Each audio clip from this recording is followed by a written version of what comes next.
So in the last video, we discussed the Panasonic S5 Mark II, which is fixing to be probably one of the best value full frame hybrid cameras you can possibly get at this moment.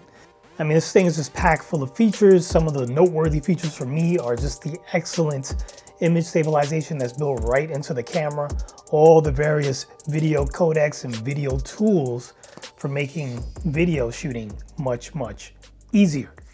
And in the other video, I talked more about some of the specs. In this one, I'm not going to talk too much about the specs. This time, we're going to talk about a real problem. I know last time it kind of wasn't a real problem, but this one really is a real problem.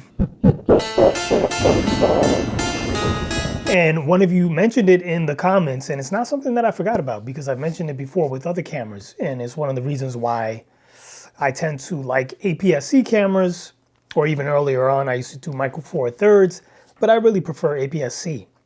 And here it is. Lenses. Oh, what's he talking about with the lenses again? Yes, lenses. Lenses are a big problem because in shooting right now with this FX30, that's what's shooting us right now. I'm using the Sigma 16mm f1.4, which is ridiculously cheap. So what we're going to do is we're going to discuss some of my favorite lenses for this Sony APS-C systems. We're going to talk about the price, we're going to talk about the weight, and then we're going to find comparable lenses for the Panasonic. And then we're also going to talk about the price and the weight so we can see if we can find lenses that are going to be comparable to the APS-C system in terms of that. And I don't know if it really exists. Let's talk about zoom lenses, because for what I do, I prefer to use zoom lenses most of the time when I'm shooting live events. For shooting these YouTube videos, I could go either way. I could do the zooms or I could do primes because it's a controlled environment. I can move things around wherever I want. At a wedding, sometimes I don't have that luxury, so I like to use zooms. So one of my favorite lenses is the Tamron 17-70 f2.8. How many of you own that lens? Love to hear your thoughts because I love it. It's just a jewel of a lens. It's bright, it's not that big, and it has image stabilization built into it. And one of the best parts of it is it's only $700. It's very inexpensive. It's coming in at a weight of 1.2 ounces or 525 grams. So now if you're looking to find something comparable to that, keeping in mind that we're dealing now with the APS-C lens. So the equivalent to that would be something that is 25 to 105 in full frame. So what exists for Panasonic for that? Well, I can only find about one lens, and that's the 24 to 105 f4 Panasonic Lumix lens. This lens is $1,97. So it's $1,100 lens. So already we're up $400. The weight of it is 1.5 pounds or 680 grams. So in terms of weight, it's really not that much different in terms of the weight. I'm sure the size of it is going to be bigger because it's a bigger lens covering a bigger sensor. So it's going to be a little taller. It's going to be a little thicker. That's what she said. Let's calm down. Let's calm down. So calm down. Calm down. It's a similar lens. It's f4. You're saying, yeah, but that's f4. It's not f2.8. Well, when it comes to full frame, not only do you have to calculate the difference in terms of the millimeters, you also have to calculate a difference in terms of the aperture, because f4 on a full frame is basically f2.8 on APS-C. So yes, it is a similar lens, and it does also have image stabilization built in. So I mean, it's very similar to the Tamron. It's just going to cost more because it's a full frame lens. Moving on. One of my next favorite zoom lenses, and we're only going to talk about two zoom lenses, and then we're going to talk about maybe one or two prime lenses. But my second most, and actually this is actually my favorite. So I started with one of my favorites, but it's not really my favorite. This is my number one. This is the one that I use the most. It's the Sony 18 to 105 f4. Now, if any of you own both lenses, like I do, you'll probably notice that the Tamron, in terms of image quality, to me is a little nicer than the Sony. But what you get in features with the Sony in terms of the power zoom function that it has as well, because it's a power zoom lens, it just makes up for it. Not only is it a power zoom lens, but the barrel does not extend when you zoom, which makes it perfect for a gimbal. So now when you're on a gimbal, not only do you not have to like turn the lens and shake up the gimbal, you could just use the switch to power zoom, but also it doesn't extend, so your gimbal stays perfectly balanced the whole time. I really, really enjoy using that lens, and it really doesn't get removed from my camera much when I'm shooting a wedding because it also has 18 to 105. So the range is ridiculous. You know what I'm saying? That's a really, really long reach to have with a lens. So it's perfect for shooting events. I really enjoy it. And if you're looking to find something comparable for the Panasonic, it doesn't exist. Not that I could find. Please put it down in the comments below. If you wanted the reach, right? Because that reach is going to be the equivalent to 27 millimeters to 157 millimeters. There's really nothing that exists in that kind of millimeter range. So there's no 24 to 150 or 24 to 200 or something that exists. So then you're looking at your 70 to 200s, right? And of course, then if you're looking at the 70 to 200, you're telephoto. You're really now at a telephoto zoom. You don't have the wide anymore. So forget all that wide to mid-range, it's gone. Now you're just telephoto. And you're gonna pay some money for that, you know? So you got one for $1,500. There's a Panasonic Lumix S lens, 70 to 200 f4, which is $1,500. So that's a lot more than the 18 to 105, which I didn't mention the price, is only, what, is it $800? No, excuse me, it's $650.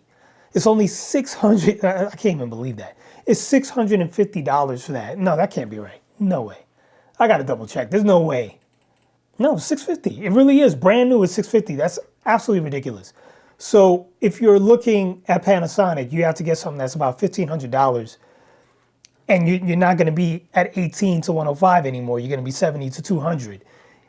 And the least amount of money you're paying is $1,500. That's a big price difference. And then if you want to do something that's maybe like 28 to 70, you could look at the Sigma, which is $800, but then you don't get all the way up to that 105 or the equivalent 150 in full frame. You just don't get there. And then if you wanted something that was even better, you want to take a step up, well, then you could look at an f2.8 lens, right? So you get a 70 to 200 Panasonic Lumix lens. That one is almost $2,400.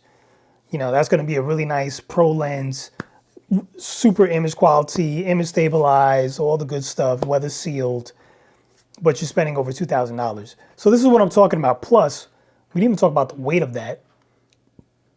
That's almost 3.5 pounds for that pro lens. Which is 1,570 grams. So what, a kilo, right? 1.5 kilos. So I mean that's a lot. The F4 is 2 pounds, so it's about 2.2 pounds or 985 grams. And the original Sony lens for the APS-C that I mentioned, that one comes in at 15 ounces, 427 grams. A much smaller, lighter lens, and it still has a power zoom. It still has a fixed barrel.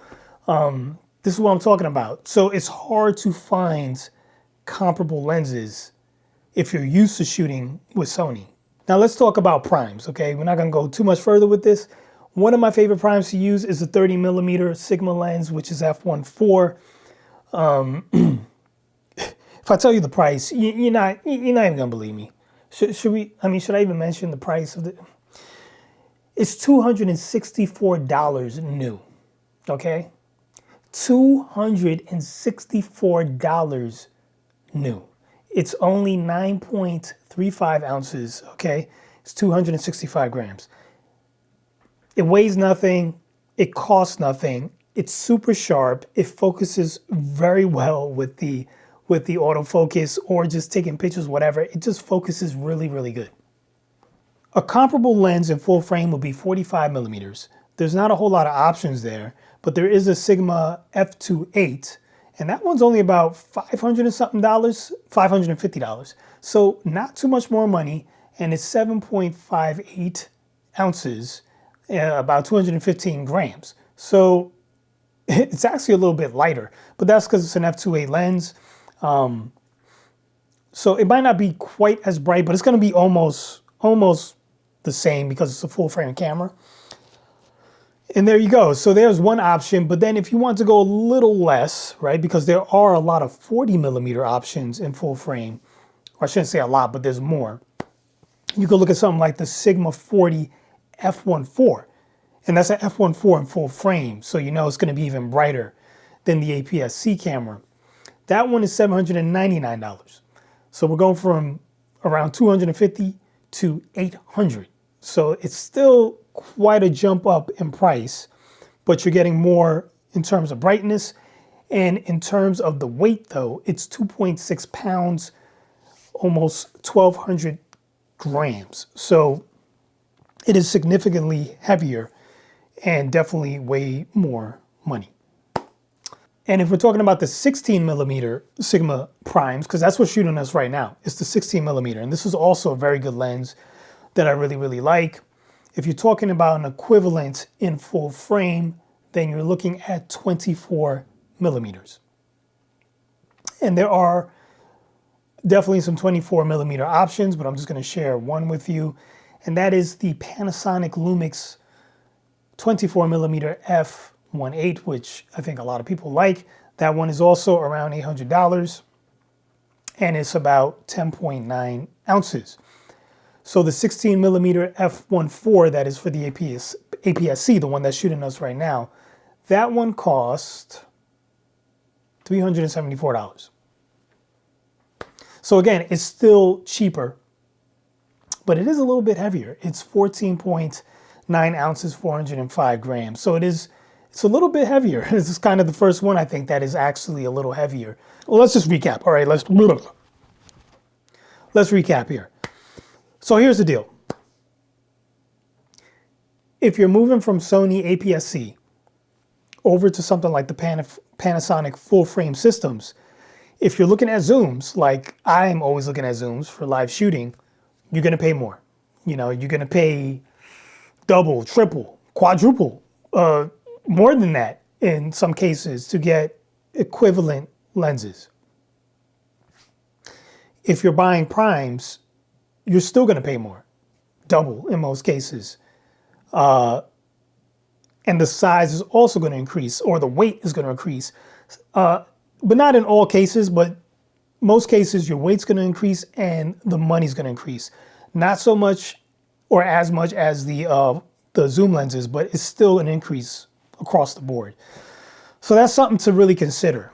You know, what's your budget? You know, are you a one-man band? Do you have to carry a lot of stuff with you?